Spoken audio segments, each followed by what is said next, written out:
صدر ٹرمپ نے اپنی صدارت کے ابتدائی عرصے میں شام اور افغانستان میں امریکی افواج کو بمباری کی اجازت دی، جس سے ان کی انتظامیہ کے ان دعووں کو تقویت ملی کہ جہاں ضرورت ہوگی وہاں وہ فوجی طاقت استعمال کرنے کے لیے تیار ہیں۔ لیکن صدر ٹرمپ کے بارے میں کہا جاتا ہے کہ وہ قومی سلامتی کے مشیر جان بولٹن کے سخت خیالات پر تشویش کا اظہار کر چکے ہیں اور بیرون ملک امریکی افواج کی مصروفیات کو کم کرنا ان کی اولین ترجیح ہے۔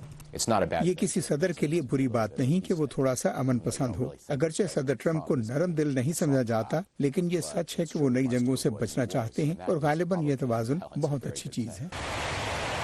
کئی تجزیہ کاروں کا خیال ہے کہ شمالی کوریا کی جوہری اور میزائل تجربات کا آگ اور آہن سے سخت جواب دینے کا صدر ٹرمپ کا بیان کم جونگ ان کو مذاکرات کی میز پر لایا، لیکن وہ مذاکرات اب تعطل کا شکار ہیں۔ شمالی کوریا کی جانب سے مختصر فاصلے تک مار کرنے والے میزائلوں کے حالیہ تجربات اور کوئلے کی برآمدات سے متعلق اقوام متحدہ کی پابندیوں کی خلاف ورزی کرنے والے شمالی کوریا کے مال بردار جہاز پر امریکہ کے قبضے کے بعد کشیدگی میں اضافہ ہوا ہے۔ وائٹ ہاؤس نے اس بات پر بھی زور دیا ہے کہ ایران کو جوہری محاذ پر پیش قدمی سے روکنے اور وینزویلا کے فوجی عامر نیکولس مادورو کو اقتدار سے بے دخل کرنے کے لیے دباؤ ڈالنے کی خاطر فوجی طاقت کا استعمال زیر غور ہے۔ ایران کو باز رکھنے کے لیے امریکہ نے بحری حملہ آور فوج کو بحیرہ روم بھیج دیا ہے۔ صدر ٹرمپ نے اگرچہ ان خبروں کی تردید کی ہے کہ امریکی محکمہ دفاع 1,20,000 فوجی مشرق وسطی بھیجنے کی تیاری کر رہا ہے، انہوں نے ایران کے خلاف طاقت کے استعمال کا اشارہ دیا ہے۔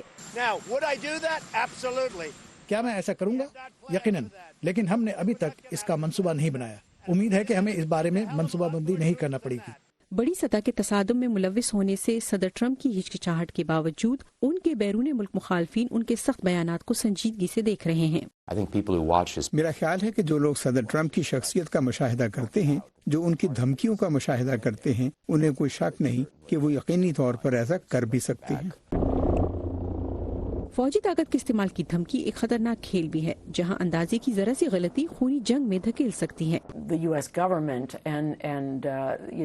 امریکی انتظامیہ اور امریکہ نے کئی لحاظ سے خود کو ایک ایسی صورتحال میں ڈال دیا ہے جہاں اسے یا تو ثابت کرنا پڑتا ہے کہ وہ سنجیدہ ہے، یا پھر اس کے بارے میں سوچا جائے گا کہ وہ پیچھے ہٹ رہا ہے۔